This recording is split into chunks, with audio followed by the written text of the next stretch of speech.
Hey everybody, Sonichu here, still in Mama Christian's body for over 7 months now, and in this particular recording, I'm going to be taking a look at a rough draft of a fanfic, or possibly a retelling of a past event. And anyway, it's based on Mama's real-life event, finding Bionic the Hedgehog back in the high school days and so forth. But anyway, I felt like this thing needed personal critiquing, and I just feel like I could do it over multiple number of tweets or in the comments. Anyway, I found it on Twitter. Anyway, so this is from the Crimson Libertarian at HMarine59. That's on Twitter. So this is kind of like an opening draft of his fanfic called "My Friend Sonichu," based on the life and works of.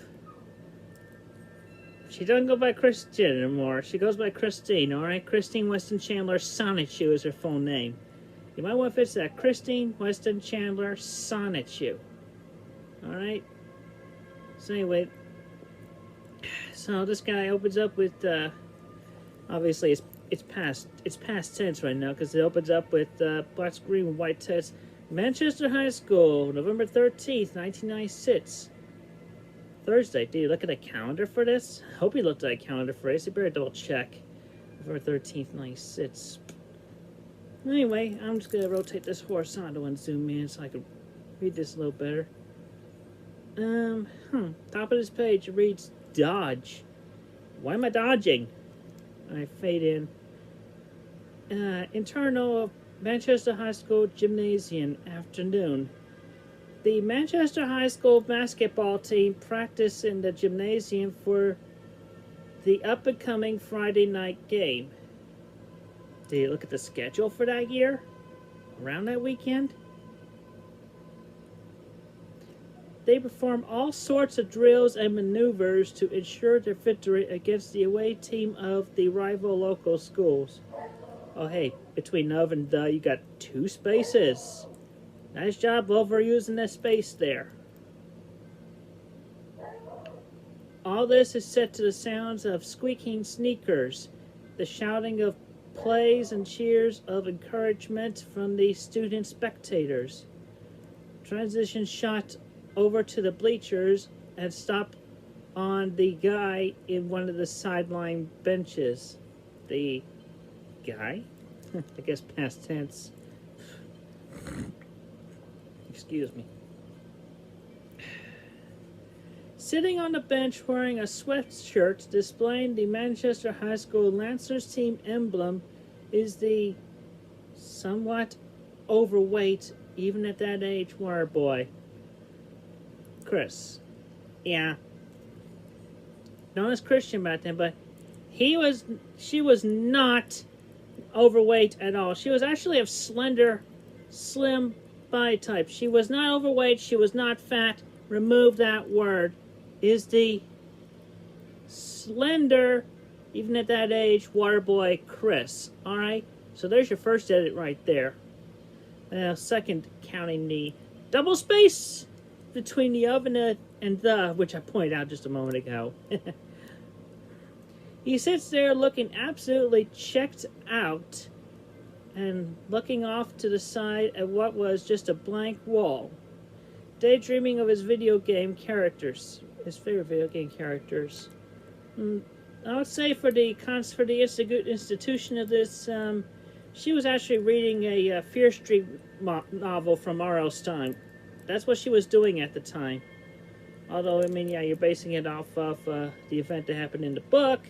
Obviously, when she was reading that Fear Street book, looking in the lockers, and that's how she found Bionic. But you're just meshing here for this fanfic. Anyway, the camera starts to spin around him as the gymnasium reverts to a retro 16-bit landscape. I wouldn't say it turns to retro 16-bit, especially for the context of this. It would turn into like a more realistic viewpoint of the area of which was located on. It's like, you know, the actual grass of the upcoming thing, which I'll read about in just a moment. So, I mean, it doesn't look 16-bit gamey. It's, you know, like you see in an animation, a cartoon, or like, you know, CG brought to life type of thing. Anyway, Chris stands up from a log that he was sitting on and walks through the brush where he eventually comes to a clearing. He gazes across the clearing, and there he sees the classic Green Hill Zone level. Green Hill Zone area. You know, it's the area. It's not just a level. It's part of the whole entire area. Classic Green Hill Zone level in the original Sonic the Hedgehog game. Parentheses, yes, really. Really? Yes, really. Really? Really? Yeah, really. Chris Fangasming. Fangasming.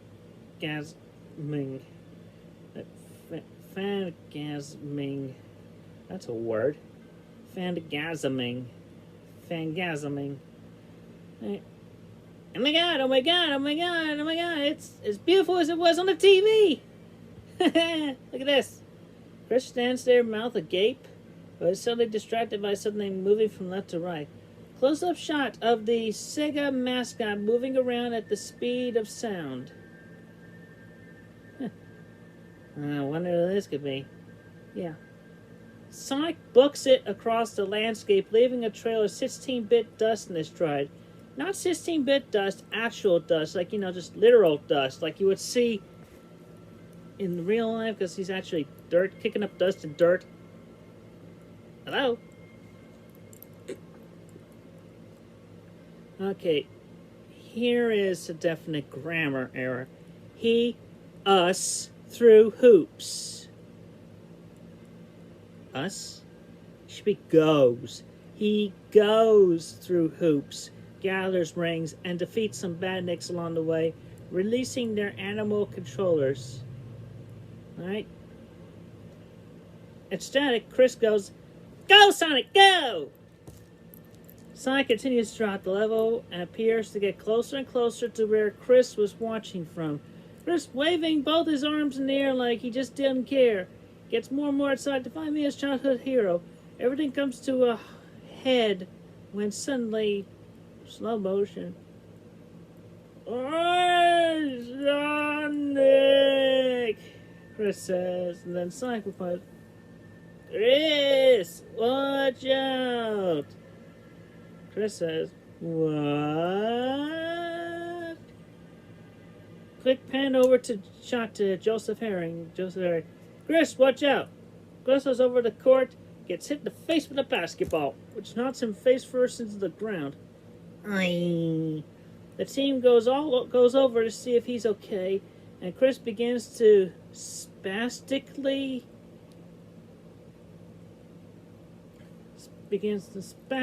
cry out like an autistic baby. The autistic baby. Don't insult Mama like that! Don't insult her like that! You could say Chris begins to spastically cry. Just leave out the like the autistic baby he is. I'm looking at you. He shifts from crying to a slight whimper as he sits on the sideline bench with an ice pack on his swollen forehead. The coach of the team kneels down next to Chris, tries to comfort him. Coach says, "Are you gonna be alright, Chris?" Hang on, I gotta switch to the next tweet that has the next page of this thing. Alright, Chris says, barely audible. Yeah. Coach says, "Well, alright, that's good to know." Coach stands up, does an arm back stretch, and gives an audible sigh of relief. "Well, practice is over for a day, so you can go ahead and get changed and go home."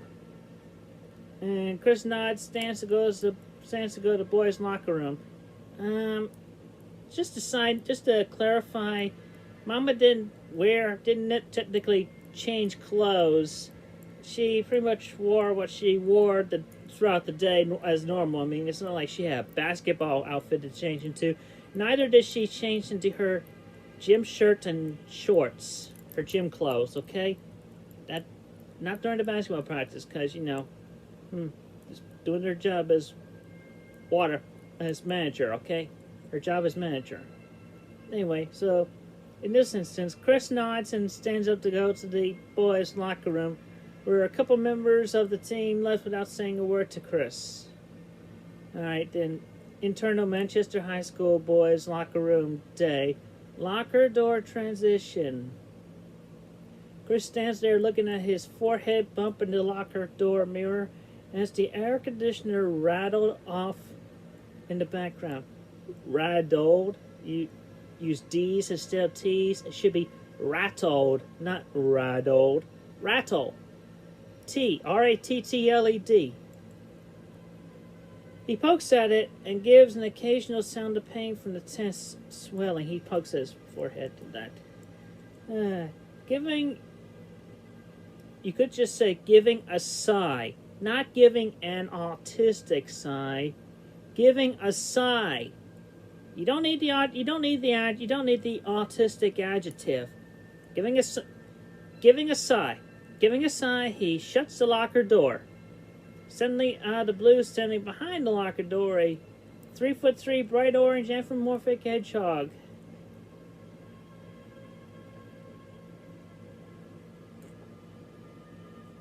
Suddenly, out of the blue, standing behind the locker. The hedgehog. What? Just. What? You need the word appears at the end. The bright orange anthropomorphic hedgehog appears. Obviously revealed to be bionic because my tagline, bionic. Hello. Chris is then startled and lets out an autistic screech. Lets out a screech. A screech. Remove the autistic. Lets out a screech of fear. In the process of screaming and defecating on his own. You do not need that last part. In the process of screaming, Chris hits his head on the locker door by accident and falls to locker room 4. I'm looking at you again. Defecating on himself. I'll punch you in the face for that! He rolls from side to side in the pain, but quickly returns his attention to the orange-colored figure. Chris in pain and shock.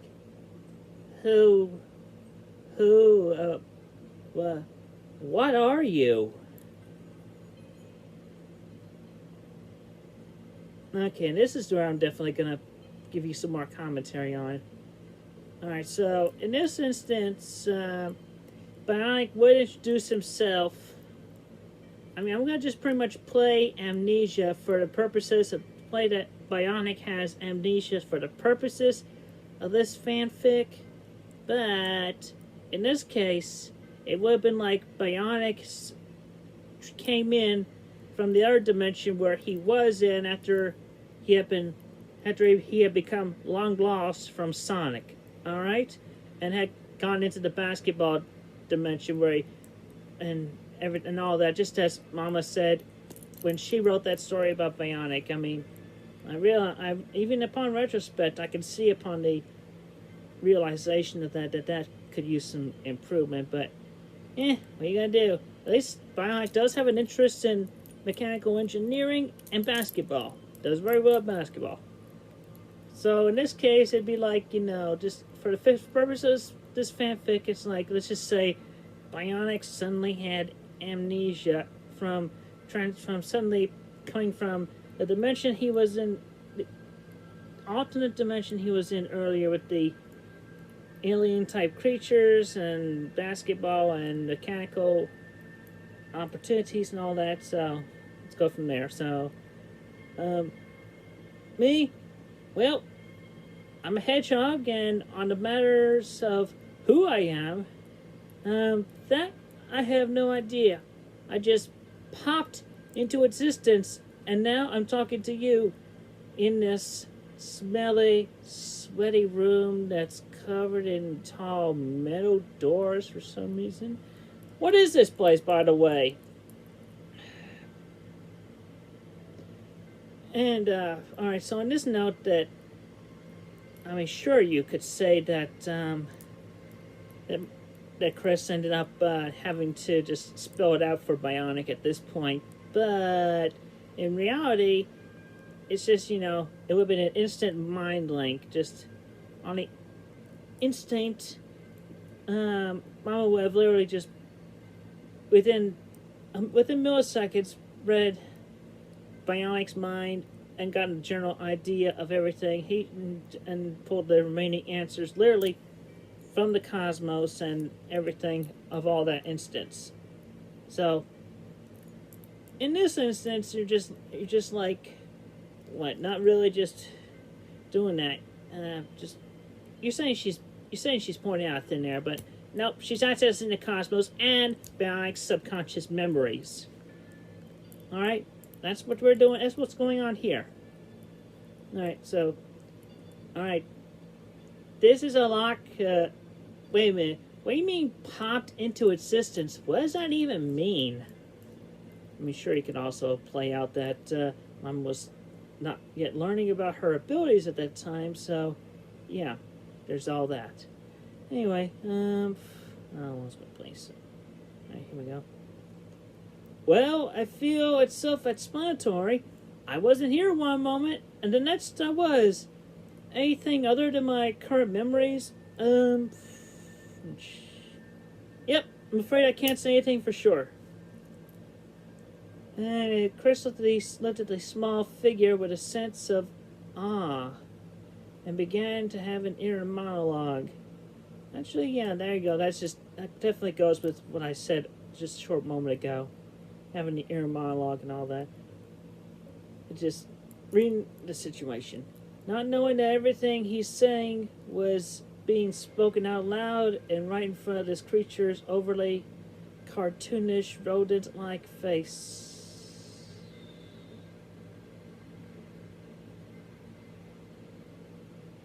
Then Chris says, huh. Well, this is weird. Never in my whole life have I ever experienced something so bizarre. This hedgehog looks just like Sonic. But he's all orange instead of blue. Could this have something to do with me getting hit in the head with that basketball? Then Bionic says, what's a Sonic? What?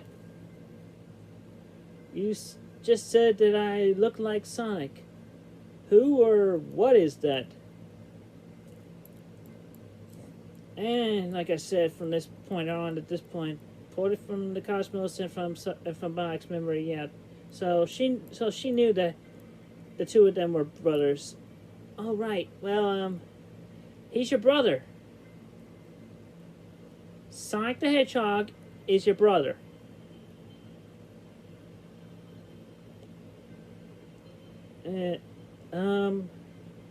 Okay, that makes sense, I guess.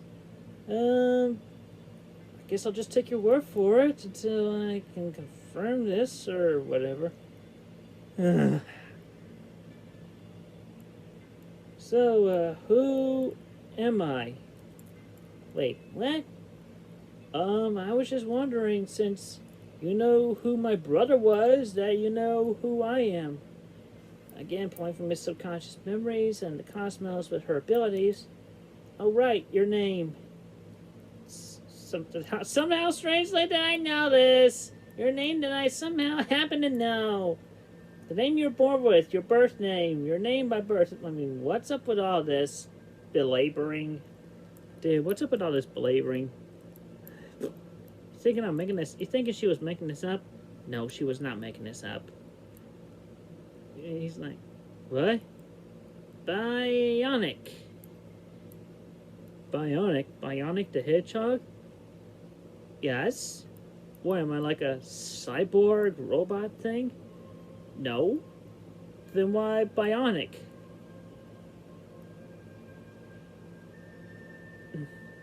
Because you're Sonic's brother? And what else is there? You're also a basketball player. Also the fact that she just literally read your mind. Literally read Bionic's mind at the time. So yeah, oh, okay. You're a basketball, you're Sonic's brother, and you're a basketball player. Your name is Bionic. You were born with that. Wait.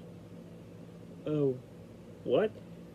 Basketball. You know, b-ball, hoops, and other similar sounding words like that. Am I any good at it? Wait a minute. Sarcastically? No, would not be said sarcastically. Oh, among which, yes, the best. Your skills are on par with legends like Michael Jordan, Shaq, and that's about all the basketball people I know at this point, actually. I don't know, am I really that good? Well, why don't we test it out for ourselves? Come on, dude, let's go hit the gym. Alright, internal Manchester High School Gymnasium afternoon. Chris escorted Bionic to the gymnasium and hoped to God that he's actually good at basketball, so I won't be caught out on his bullshit.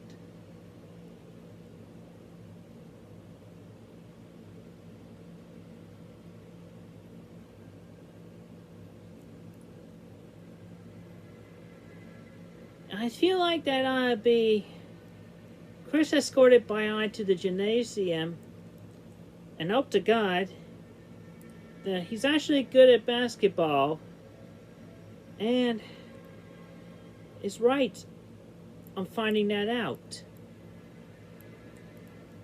You're not calling out bullshit. There's no bullshit to be called out. It's fact. Alright? So that was a stupid statement to make. But in a series of three-pointers, making shot after shot after shot, it turns out the little orange... Not a bastard! You're not a bastard! Don't say bastard! It turns out the little orange hedgehog knows how to shoot. Alright? Let's take these items seriously. I'm giving them to you. Alright.